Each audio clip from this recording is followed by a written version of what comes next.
혹시 기억이 나실지 모르겠어요. 몇 년 전에 우리나라에 선풍적인 인기를 끌었던 책이 한 권 있습니다. 아마 제가 예상하건대 여러분들 집에도 그 책이 꽂혀 있을 거예요.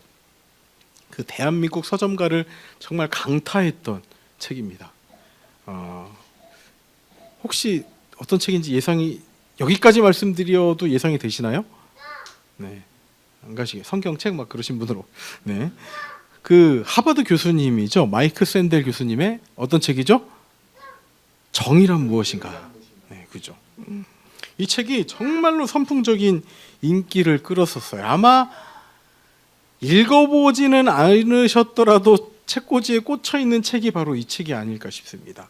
이 마이클 샌델 교수님이 그래서 우리나라에 방문을 했는데 그 연세대학교 노천극장에서 강의를 하셨대요. 근데 마치 아이돌 그룹의 콘서트 같은 그런 현장이죠. 15,000명이 모여서 정말 열광적인 그런 분위기가 이제 조성이 되었었다고 합니다. 이 책은요, 여러분, 그 인문학 책이 아니에요. 철학책으로 분류되고 있어요. 여러분, 이 현상이 참 재밌지 않습니까? 딱딱한 철학책이 왜 그토록 베스트셀러가 되었을까? 이유는 명확하다고 생각이 들어요. 사람들이 그만큼 정의에 관심이 많은 거예요. 역설적이게도 아마 그런 생각이 이제 우리 마음 한켠에 있지 않을까라는 생각이 듭니다. 우리가 사는 시대는 정의롭지 않다라는 그런 생각 때문에, 그렇게 느끼고 있기 때문에 마음속 깊은 곳에서 진짜 정의를 갈망하고 있는 거죠. 뭐 우리나라에서만 한 200만 부가 팔렸다고 해요. 뭐 세계적으로도 이제 이 책이 유명했지만 유독 우리나라에서 더 큰 열풍이 일었었다고 합니다. 그만큼 이 정의에 대한 그 갈망, 궁금증이 우리 속에 있다는 것을 대변해주고 있는 것이죠. 여기서 한번 여러분께 질문을 한번 드려볼게요. 자, 그 책이 200만 권이 넘게 팔렸는데, 자, 그럼 그 200만 명이 넘는 사람들이 접한 그 책의 내용을 본 이후에 과연 우리 사회는 그만큼 더 정의로워졌을까요? 한번 고민해 봤으면 좋겠습니다. 우리가 이 정의에 대해 공부한다고 해서 세상이 정말 정의로워졌을까요? 근데 여러분, 이 고민이요, 아주 오래전에도 동일하게 있었습니다. 이 오늘 본문의 배경이 되는 미가 선지자의 시대가 바로 그랬었어요. 자, 이 미가 선지자가 활동하던 시대는 불의가 판을 치는 세상이었습니다. 오늘 앞부분 내용이요, 이제 미가서 1장부터 계속되는 내용이 이 전부 불의한 내용이 이제 기록이 된 거예요. 힘 있는 자들은 가난한 자들의 밭을 빼앗았었고, 재판관들은 뇌물을 받고 판결을 굽게 했습니다. 종교자 지도자들마저 타락해서 이제 돈을 주지 않으면 축복을 빌어주지 않은 거예요. 뭐 이런 내용들이 이제 미가서 앞부분에 기록이 되어 있습니다. 그래서 겉으로는 번영한 듯 보였지만 속은 정의가 사라지고 사랑이 식어버린, 그래야말로 캄캄한 어두운 시대, 그 시대가 바로 미가 선지자가 활동했던 시대였던 거예요. 사람들은 절망했습니다. 도대체 정의가 어디 있는가? 하나님은 진짜 살아계시는가? 하나님이 살아계시다면 과연 이 불의를 왜 보고만 계시는가? 그렇게 부지짖었던 거죠. 그럼 그 가운데 하나님의 정의는 과연 어떻게 실행이 되는가? 이 암울한 시대 한복판에서 하나님은 미가 선지자를 통해서 진짜 정의가 어떻게 실현되는지를 말씀하고 계신 거예요. 이 어떻게 보면 인간의 구호나 제도가 아니라 전혀 예상치 못한 방법으로 정의가 실현된다는 것을 말씀해 주고 계세요. 아울러 이 정의는요, 수천 년 전에 반짝했던 그런 정의가 아니라 영원한 정의, 진짜 정의를 이루는 방법에 대해서 오늘 말씀을 통해서 알려주고 계시는 겁니다. 오늘 이 정의가 무엇인가에 대한 이 갈망이 이 시대 가운데 특별히 요청이 되는 그 가운데 이 정의를 발견하는 시간이 되었으면 좋겠는 거예요. 그 가운데 오늘 두 가지 메시지를 통해서 함께 살펴보도록 하겠습니다. 우리 첫 번째, 우리 함께 읽어볼까요? 자, 시작. 진리는 오묘하고 가장 낮은 곳에서 시작된 구원.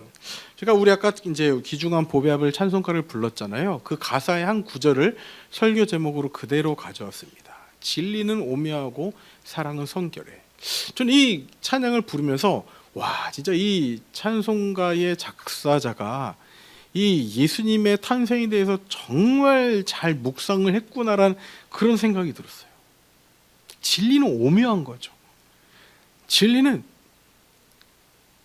누구나 예상하는 그런 모습의 진리가 아니라 오묘한 거예요. 영어로 제가 알기로는 미스테리라고 번역을 하고 있는 걸로 알고 있는데 마치 오묘한 거예요. 신비가 있는 거예요. 그 신비의 핵심이 무엇인가 하면 가장 낮은 곳에서 시작된 구원이라는 것이죠. 자, 오늘 본문을 다시 한번 제가 읽어보도록 하겠습니다. 자, 베들레헴 에브라다야 라고 시작을 합니다. 너는 유다 족속 중에서 작을지라도, 정말 작을지라도 이스라엘을 다스릴 자가 내게서 내게로 나올 것이라. 그의 근본은 상고의 영원에 있느니라. 자, 오늘 본문은요, 예수님께서 오시기 700년 전에 예언된 말씀입니다. 즉 예수님의 오심에 대해서 이렇게 말씀하고 있는 거예요. 자, 이 불의한 세상 가운데 하나님께서 제시하신 하나님의 방법은 무엇인가? 라고 할 때 세상은 힘과 권력으로 정의를 앞세웁니다. 하지만 성경은 정의는 진짜 진리에서 시작된다고 말하고 있어요. 그런데 그 진리가 이 땅에 오시는 방법 또한 참으로 오묘합니다. 본문 앞부분에 보시면 베들레헴 에브라다야 너는 유다 족속 중에 작을지라도, 하나님은요 구원자가 오실 곳으로 화려한 예루살렘 그 성전 혹은 그 왕궁이 아니라 지도에서 정말 찾기도 힘든 작은 마을 베들레헴을 지목하셨습니다. 여러분, 이것이 하나님께서 선택하신 이 진리, 그 진리가 가진 오묘함이라는 거예요. 세상의 방식은 어떻습니까? 중심으로 가라, 더 높이 올라가라, 더 커져라 라고 말하고 있는 겁니다. 그래야 세상을 바꿀 수 있다고 믿고 있는 것이죠. 이 마이클 샌델의 책을 읽으면서 어떤 지적인 만족을 채우는지는 모르겠습니다. 그 지적인 만족을 바라며 그것을 통해서 진짜 정의를 깨닫기를 원하지만 거기서 우리는 뭔가 대단하고 웅장한 답을 찾으려고 하지만 하나님께서 제시한 진리에 대한 방법은 낮은 곳이라는 거예요. 낮은 곳. 즉 하나님의 진리는 우리의 상식을 뒤엎습니다. 하나님은 가장 작은 고을 베들레헴을 택하신 거예요. 그리고 그 중에서도 가장 낮은 자리, 짐승의 밥그릇에 예수님께서 놓이신 겁니다. 자, 온 우주를 창조하신 하나님이 가장 작고 냄새나고 초라한 곳으로 내려오신 거예요. 이것은 인간의 이성으로는 이해할 수 없는 신비죠. 왜 하나님이 이토록 낮은 곳으로 오셨어야 하는가? 왜 작고 작은 고을인 베들레헴에서, 그 중에서도 왜 동물의 밥통에, 말 밥통에 누이셨어야만 하는가? 그것은요, 우리 모두를 만나주기 위함이라는 겁니다. 만약 어떻습니까? 예수님이 로마 황실에서 태어났다고 생각해 보시기 바랍니다. 우리같이 평범하고 때로는 실패하고 정말 작디 작은, 낮아질 대로 낮아진 우리들을 그분이 만나주신다고 생각할 수 있을까요, 여러분? 예수님의 오심이 그런 거예요. 제가 종종 개미 얘기를 드린 적이 있습니다. 저는 근데 생각해 보니까 개미도 좀 사치라는 생각이 들어요. 바퀴벌레로 한번 비유를 해보겠습니다, 여러분. 혹시 바퀴벌레를 정말로 사랑하시는 분이 계십니까? 바퀴벌레. 이렇게 생각해 볼게요. 저희가 어떤 허름한 빌라에 살고 있는데 그 빌라에 정말 바퀴벌레의 본거지가 있는 거죠. 이제 바퀴벌레를 정말로 사랑해서 바퀴벌레에게 매일 밥을 주고 또 그 바퀴벌레에게 애정 표현을 하고 그 바퀴벌레가 정말 좋아할 만한 것들을 어디에 갖다 놓고 하는 거예요. 근데 어느 날 그 허름한 그 빌라가 이제 재건축 때문에 이제 뭐죠? 무너진다는 그 소식을 들은 겁니다. 이 바퀴벌레를 사랑하는 그 사람은 너무 그 소식이 안타까운 거예요. 바퀴벌레들아, 너희 새 집 찾아가야 돼. 지금 이대로 있다가는 너희 무너지고 말아, 너희 죽고 말아, 완전히 파묻히고 말아 라고 외치고 싶은데 이 인간의 언어를 바퀴벌레가 도저히 알아듣지를 못하는 거예요. 그래서 제가 택한 방법이 무엇인가? 무엇이 있을까요? 내가 바퀴벌레가 되는 수밖에 없는 거예요. 바퀴벌레가.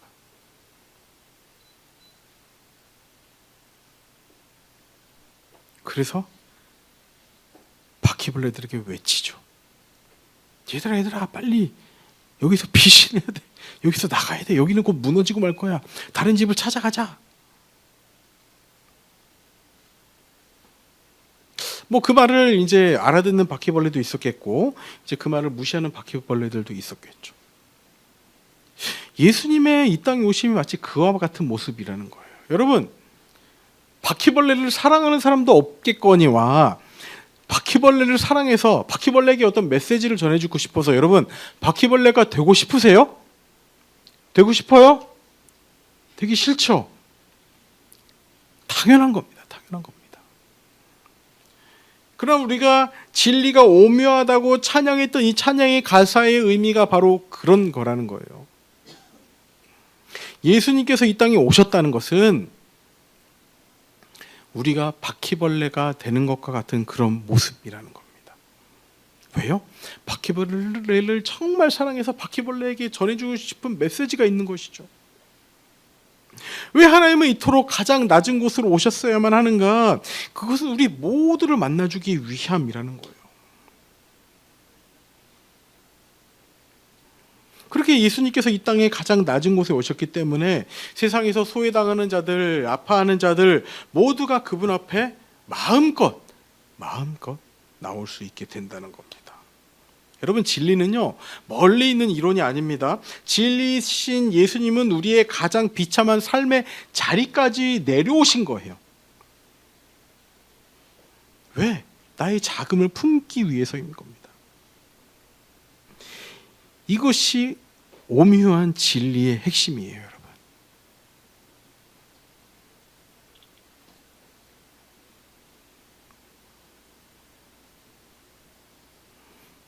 이 오묘한 진리를 받아들이는 것, 이 오묘한 진리를 깨닫는 것, 이것이 정의의 시작입니다. 두 번째 메시지는 사랑은 성결해. 두 번째 가사였죠. 사랑은 성결해라는 가사를 통해서 제가 영원전부터 계획된 만남이라고 한번 제가 붙여봤습니다. 혹시 뒤에 보이죠? 네네. 자, 그렇다면 이렇게 낮고 낮은 곳으로 오신 그분의 정체가 무엇인가? 본문 후반절은요 그에 대해 놀라운 선언을 하고 있습니다. 보시면 그의 근본은 상고의 영원에 있느니라 라고 말씀하고 있어요. 자, 예수님은요 동물 밥통에 누이셨습니다. 동물 밥통에 누인 아기는 어떻게 보면 정말 연약한 핏덩이에 불과해 보입니다. 그러나 그 성경은요 이 아기의 근본이 상고의 영혼에 있다고 말하고 있어요. 상고는요 태초입니다. 태초. 영혼에 있다고 말하는 거예요. 그러니까 예수님은요 어느 날 갑자기 만들어진 그런 성인이 아니라 영원전부터 계셨던 하나님임을 지금 선포하고 있는 거예요. 그러니까 우리의 개념으로는 도저히 도달할 수 없는, 우리가 역사의 시작을 거슬러 올라가서 어떤 시작점이 있는 거에 대해 생각해 볼 수 있는가라고 할 때 그 시작점 전부터 계신 분이 이 예수님이라는 것이죠. 그렇기 때문에 우리에게 주는 메시지가 분명한 거예요. 우리를 향한 하나님의 이 사랑은요 성결하다는 것이죠. 이 성결이라는 단어에는 구별됐다는 표현이 이제 내포되어 있습니다. 구별됨의 뜻이 있는 거예요. 그러니까 세상의 사랑과 구별된 것이 무엇이냐라고 할 때 세상의 사랑은 조건에 따라 변하고 감정에 따라 식어버리지만 우리가 조금만 실망하면은 다른 모습을 우리가 취하는 것이 우리가 보여주는 사랑이지만 그의 사랑은 영원전부터 구별되어 있다는 거예요.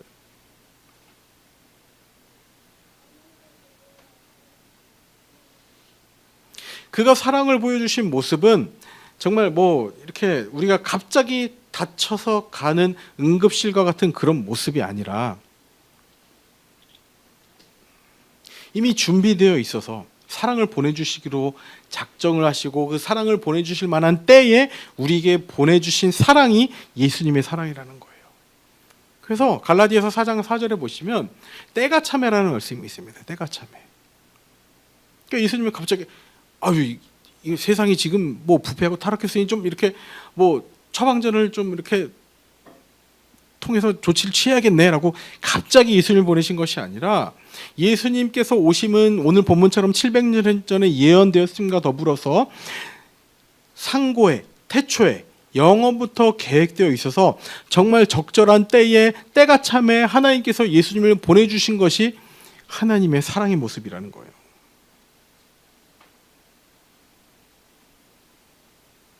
다시 한번 정리해서 말씀드립니다. 하나님의 사랑은요, 우리가 가진 어떤 조건에 따라 보이는 그런 사랑의 모습과는 달리 하나님은 우리가 죄를 짓고 타락했을 때 그때서 부랴부랴 계획해서 어떤 것을 이제 미봉책처럼 실행하신 것이 아니라 영원전부터 태초부터 우리를 마음에 품으셨고 우리를 위한 구원의 계획을 세워놓으셨다는 거예요. 그 영원하고 거룩한 사랑의 계획이 그 어떤 찬양의 가사처럼 시간을 뚫고 우리에게 도달했다는 겁니다.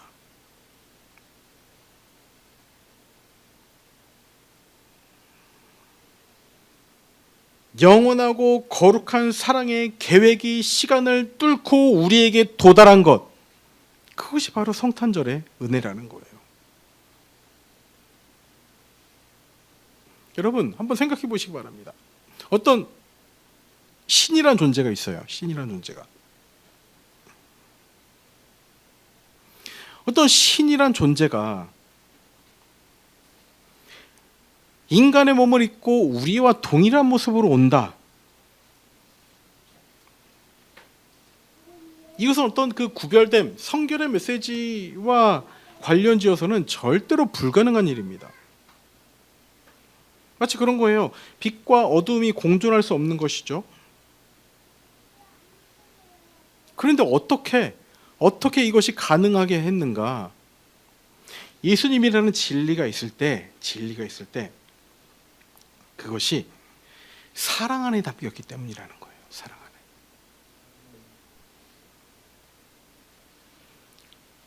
방금 말씀드린 첫 번째 말씀드린 바퀴벌레 예화에서 아무리 바퀴벌레가 좋다 한들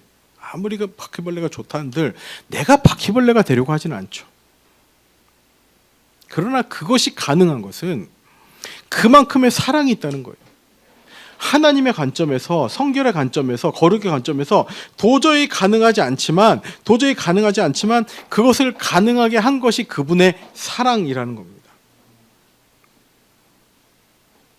그렇기 때문에 예수님이 오시면요, 어떤 죄와 타협을 해서 그 죄를 뭐 이 정도면 해결할 수 있겠다라는 이 어느 정도의 어설픔으로 해결하기 위해 오신 것이 아니라 완벽한 해결을 위해서 거룩하신 그분께서, 성결된 그분께서, 구별된 그분께서 우리에게 오셨다라는 거예요.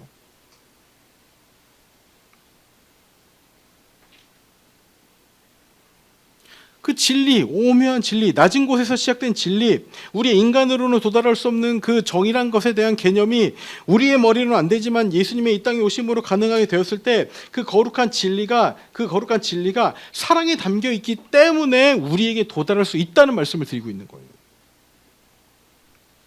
그분의 성결한 사랑으로 우리의 더러운 죄를 덮어버리고 우리를 다시 거룩하게 회복시킬 수 있다는 말씀을 지금 드리고 있는 거예요. 여러분, 변덕스러운 그 세상의 사랑에 혹시 지치지 않으셨습니까? 영원전부터 시작된 그리고 십자가까지 이어진 하나님의 묵직하고 성결한 사랑에 기대는 것이야말로 우리에게 진정한 정의에 대한 갈망을 해결해 줄 것입니다.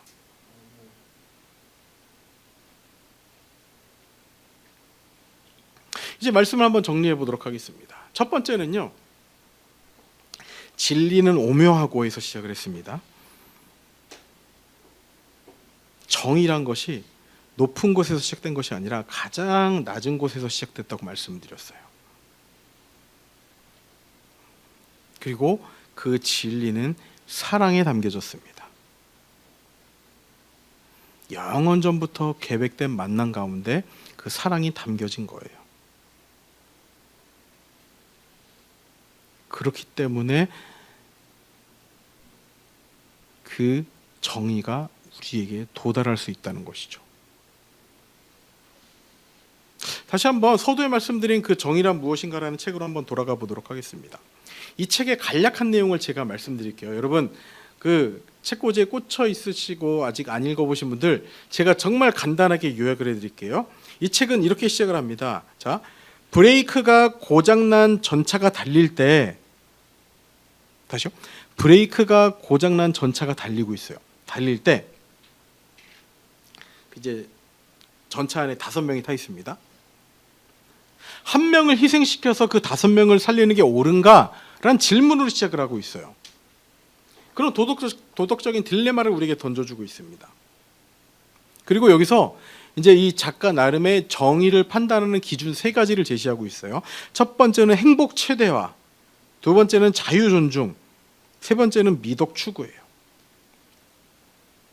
근데 이것을 가지고 무엇이 진짜 옳은지 끊임없이 따져 묻는 거예요. 도덕적 딜레마를 가지고 행복 최대화, 자유 존중, 미덕 추구의 관점에서 과연 무엇이 옳은가를 계속 우리가 이제 탐구하자는 것이죠. 근데 여러분 여기서 중요한 게 있습니다. 결론이 이거예요. 결론. 딱 떨어지는 정답은 없다. 하지만 우리는 끊임없이 무엇이 좋은 삶, 굿 라이프인가를 함께 고민하고 토론해야 한다는 겁니다.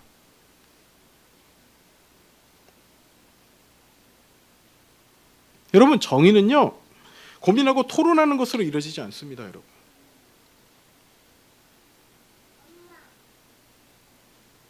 마치 그런 거예요. 어린아이들 한 10명이 모여 있습니다. 우리 하스리와 같은 어린애가 한 10명이 모여 있어요. 10명이 모여 있는데 이 아이들이 배고파서 밥을 지어 먹고 싶은 거예요. 근데 지금 한 번도 이 아이들은 가스불을 켜본 적이 없습니다. 얘들아 우리 계란 후라이 해 먹어야 돼. 우리 밥을 올려야 돼. 빨리빨리 하자. 어떻게 하면 이 밥을 할 수 있을까? 아 내가 엄마가 한 걸 봤는데 뭐 일단 쌀을 씻어야 돼. 그래 한번 씻어볼까? 뭐 여러 가지 안을 내는 거예요. 그렇지만 착한 아이, 나쁜 아이 10명이 모여 있다고 해서 그 밥과 계란 후라이가 온전히 나올 수 있는가? 이것이 불가능하다는 것이죠. 고만고만 아이들이 모여서 이야기하는 것으로 요리가 완성될 수 없듯이 우리 인간이 정의에 대해서 논한들 우리 수준에서는 우리 수준의 정답만 제시하고 그 이상을 제시하지 못한다는 거예요. 궁극적인 해결점을 제시하지 못한다는 겁니다. 엄마가 와서 밥을 해주고 계란 후라이를 해줘야 밥을 먹을 수 있듯이 더 큰 권위자가 와서 그 문제를 해결할 수 있다는 것이 성경이 말하는 정의의 해결의 중요한 관점이에요.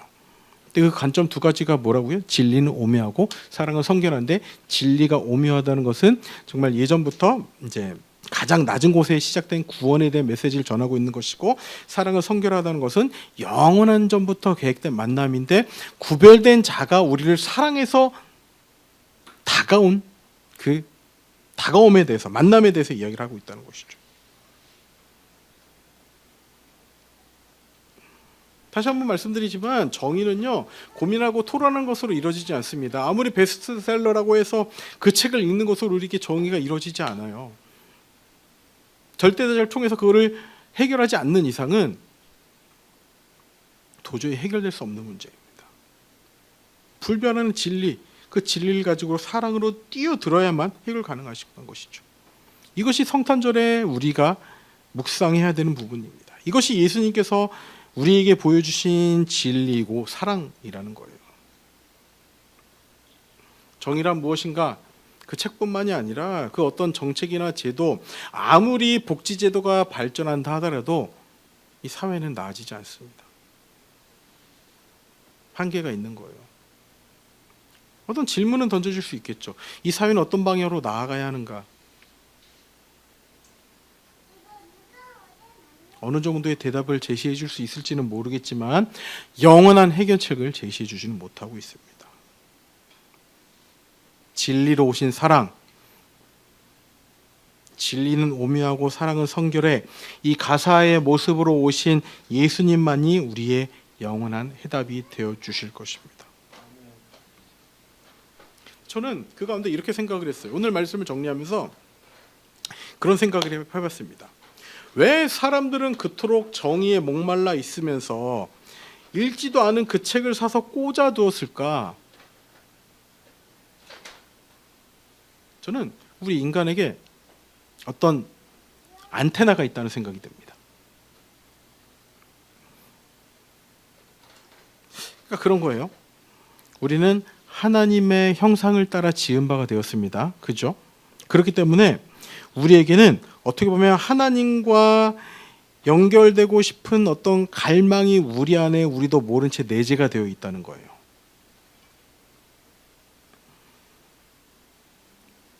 그렇기 때문에 우리 영혼 깊은 곳에 하나님을 찾고 싶어하는 고유한 안테나가 있다는 것이죠.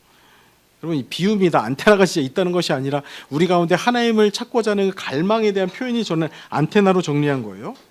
어떻게 보면 우린 그런 거예요. 세상은 불의하니까 정의를 찾는 것 같지만 사실은 정의의 근원이신 하나님을 찾고 있는 것이죠. 내 영혼을 채워줄 진짜 주인을 찾고 있는 그 신호를 인지하고 있는 거예요. 여러분, 크리스마스가 이 진리를 깨닫는 날이 되길 원합니다.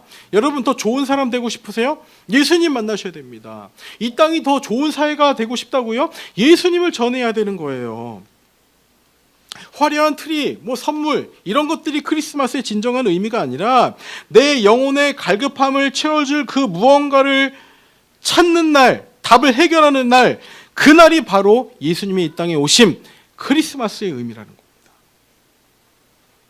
여러분, 오늘 우리의 안테나를 한번 그 베들레헴으로 맞춰보도록 하겠습니다. 우리의 이성으로는 다 이해할 수 없는 그 오묘한 진리, 낮고 낮은 곳으로 임하신 예수님, 그리고 영원전부터 변함없는 사랑으로 성결된 사랑으로 나를 찾아오신 예수님, 그분을 찾는 날이 바로 크리스마스라는 거예요.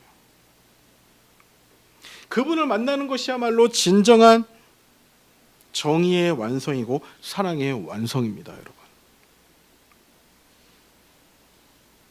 여러분, 참 신기하지 않아요? 성탄절만 되면 사람들이 막 기쁨에